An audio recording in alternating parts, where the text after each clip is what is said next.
So we'll be creating this cool circular progress bar in Figma and with the digits in it.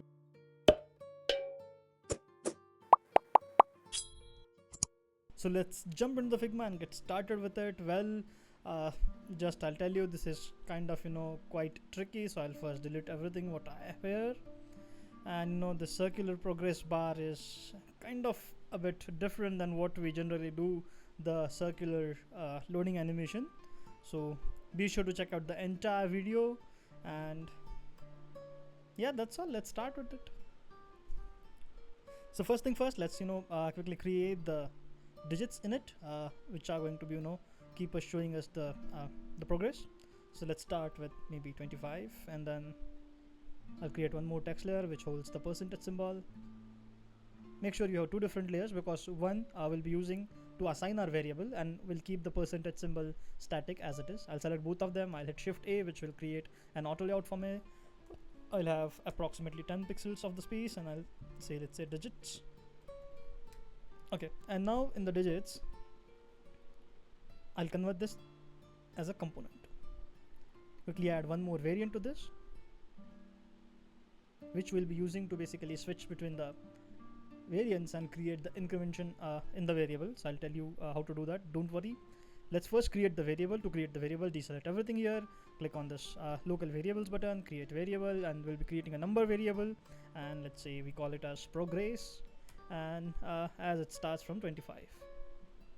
We can do it from the 0 as well, but that would be a lot of extra work which we have to do. That's why I'm starting it with 25%. I'll tell you what exactly you have to do it with start it with from 0, but for this tutorial I'll be doing it with 25%, though the concept is going to remain same for any number which you want to use as your start point. So let's go ahead with 25% for now. Let's close this, and that's all. We don't need anything to be done on the variables panel. I'll just quickly adjust the auto layout of this component so I can see my interactions clearly. I'll quickly add the interactions, and I'll add after delay interaction. I'll select both of them, and I'll create after delay interaction both variants. Well, before that we need to assign the variable which we have created. So let's select the text layer where we want to assign the variable. Make sure you are selecting this the digits layer, not the percentage symbol, and then go to this apply variable, select the progress variable which we have recently created, which has 25% or 25 as the value of the progress bar. One more thing which you need to make sure while creating this is you have this text with right alignment, because when you have numbers which are kind of keep on changing, you don't want to keep on fluctuating the symbol here and there, and that your text will always be aligned towards the right. Again, make sure to select your variants, and then also make sure that you have the alignment of the auto layout also on the top left, top right, or anything which is on the right hand side. So even if you change the width of the digits, then your symbol will not move. So these are the things which you need to make sure that you are following correctly. So I'll select both of them. I'll hit Shift E, which will take me to the prototype tab. I'll click on this interaction. Now here's the time. Let's make this. Okay, before that, we need to make some calculation. So I'll just tell you, how to do that. So let's assume we'll be having a progress bar for, let's say, 4 seconds, which is 4,000 milliseconds, and now we would be having 4 frames. So what we have to do is we have to divide this with 100, right? And then whatever we get is basically going to be our duration. And so you'd be saying how we have divided it with 100, because this is the entire duration which we want the animation to be, because we'd be having 4 frames, 1 second each, and let's say 400 milliseconds, which is 4 seconds, and then 100 is basically my number of percentage from 0 to 100. So I need these digits to go from 0 to 100. That's why I'm using 100 as a divider here. So it gives me approximately 40 as the after delay duration for my variable interaction. So I'll delete this. I don't need that. I'll go to again, I'll select both of them. I'll go to the interaction. I'll quickly give the after delay as 10 here. You would be saying we had seen 40, and then why we are giving it 10 here. We would be splitting it in between. So 10 for the delay, and then 30 for changing between these two variants. So it will take 30 milliseconds to change from the first digit to second digit. Okay, now this is the basic behavior where it will be keep on changing, but we just don't want to keep on changing. We also want to change the number as well. So to do that, we'll be creating a conditional interaction here. So let's just click on conditional, And why do we need conditional? Because we don't want our percentage greater than 100. So let's select if progress is less than 100. So as long as my progress variable is less than 100, I want to keep on adding 1 to the progress variable. So I'll say set variable. Now I'll select the progress variable and I'll say progress plus 1. So what it will do now, whenever after every 10 milliseconds, when my variant is going to be switched from first to second variant, it will check for the condition. If my progress variable is less than 100, yes, that is because we have 25, then it will change the value of the progress variable. And what would be the new value? It will take the current value of the progress variable, which is progress, and then plus 1. So it will take whatever value which we have here, in our case which is 25, then it will keep on adding plus 1. So it will take 25 plus 1, that is going to be 26. And for the next interaction or for the next iteration of the loop, it will take 26 as the base value, because we are updating the variable. So it will take 26 plus 1. So it will be keep on incrementing the variable till it gets satisfied this if condition here. So as long as it is less than 100, we will keep on incrementing it, but once we reach at 100, then we'll be going to the else block, where we'll be setting up the variable to 100, because we don't want this progress bar more than 100%, and that won't be the logical though. By the way, if you have used such things in the variable, don't forget to write them in the comment, your experiences, and wherever you have used the variables in Figma. Even if you haven't used, then please let me know. We can think of more possible variations or the use cases where we can use the variables in the Figma. Just let me know in the comments. Now I'll be setting it to 100 in the else statement, because when it is less than 100, it will keep on incrementing, and once it is 100 or greater than 100, it will always keep the else block running, where it would be always 100. So it will never go to the else block in this case. Now our condition is ready. We'll first quickly test this out. So I'll just move this to the frame. Okay, I guess that's too dark here. Let's just make them slightly bluish or kind of greenish, where that would be visible clearly on the dark background. And just to make sure that is visible enough in the recording, I'll just scale it up. I'll go to prototype and test the flow, and yes, it is keep on incrementing the variable, and on 100 it is stopped because of the conditions which we have defined. Now what we have to do, we have to create the radial or the circular progress bar, where it is not going to be a loader. It would be starting from 25% and go to the 100%. To do that, let me just delete this for now, and now I'll create a circle here, or an ellipse you can say, and I'll give it approximately maybe 500 by 500. You can change it at at any point of time, because we'd be creating a component of it. Make sure you adjust the strip and the radius and the ratio of the circle as per your requirement, as per the look and feel which you are expecting. I'll just have slightly minimalistic or kind of that will be nice and good looking. I'll just have it a bit grayish, because I want this to be visible on this dark background. Yes, that looks good. I'll now rename this. As always, the names are helpful when we create animation, so make sure you give the proper names to the layers. Now I'll duplicate this layer, and I'll call this foreground 1.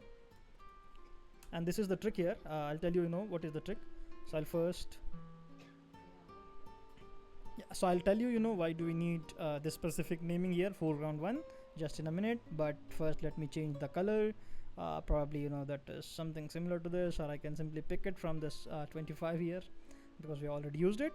And now I'll adjust the sweep of this, and probably it would start from here like this.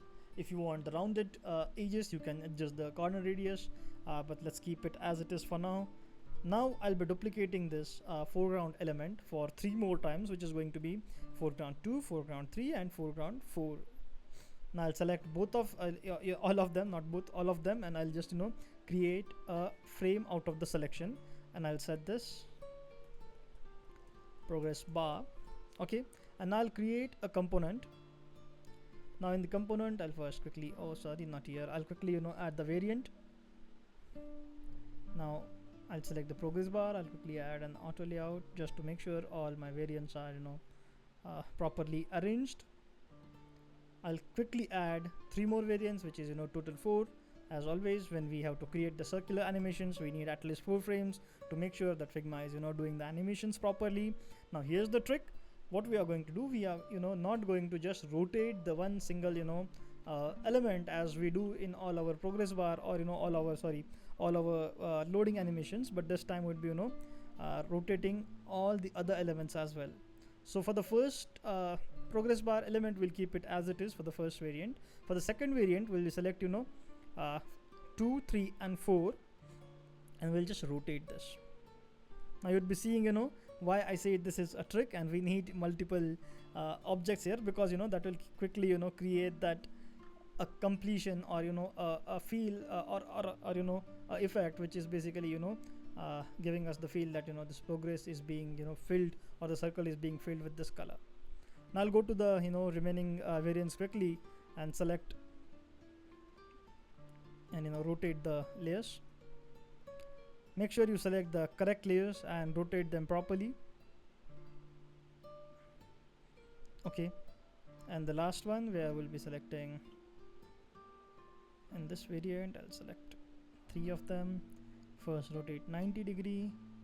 You can keep on adding one variant at a time. That would be also slightly easier in this particular case, where you have to rotate multiple objects simultaneously. Now this is going to be the 100%. Now the fun part, as always, let's quickly create the interactions. Interactions remain same as it is, what we always do in all other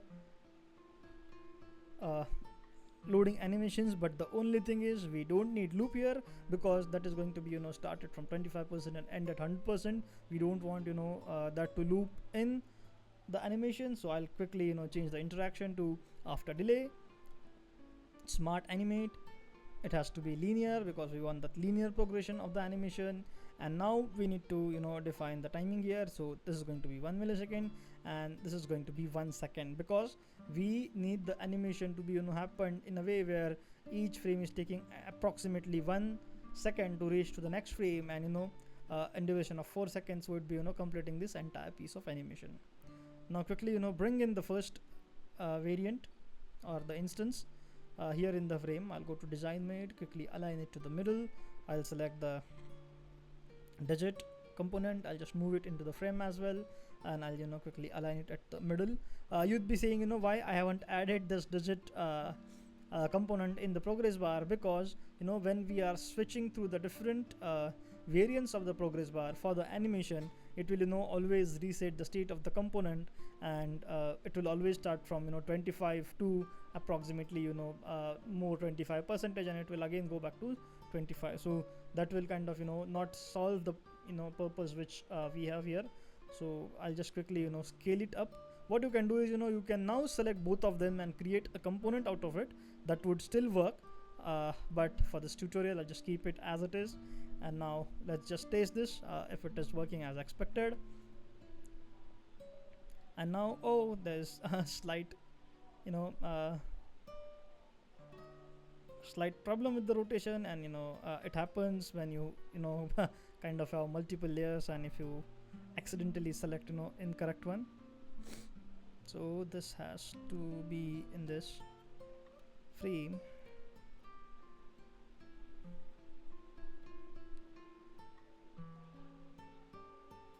I'll just delete this variant. I'll select this, I'll add one more variant, and now I'll select the foreground 4 here, and I'll just rotate this. And now we need to add the interaction. First remove this. Sometimes it happens in the rotation animation, so you need to be extra sure when you are creating these animations, because Figma takes the rotation or any property. Basically it takes the most nearest value to animate the objects, and in this case what happens basically is it takes the position of the 4th element from here, or the rotation of the 4th element from here to just here. That creates that kind of odd animation. So let's just see if this has fixed. It is not yet fixed. So what we have to do now, we need to recreate this quickly. I'll just delete all of them, I'll quickly keep on adding one variant at a time. Select 2 3 4, oops, select 2 3 4, rotate them 90 degree, quickly add plus, select 3 and 4 in the next variant, rotate them to the next level, quickly add one more, and now select the last, which is 4.4, and move it to the 100%. In fact, we are doing the same thing now, but sometimes Figma acts like this, and you need to be clear. Also, you need to able to debug your animations where it is failing. That is also a very important skill which you need in the complex animations. So now this has to be after delay, again same way, 1 millisecond, and smart animate with linear. Let's see, let me just delete this and reinsert this, because sometimes it doesn't work if you have modified the component significantly. So let's see if it works properly. Now yes, we have fixed that issue. Now if you see, we did same thing, just with a different approach. We are rotating the same objects for the same rotation degree, but it's Figma, so we can't do anything there. But yeah, now we have the school progress bar, a circular progress bar with the digits in it. I hope you enjoyed this tutorial. Make sure you like it and write the comments in it. Don't forget to subscribe to the channel. Till the next video, keep watching, keep learning, keep designing.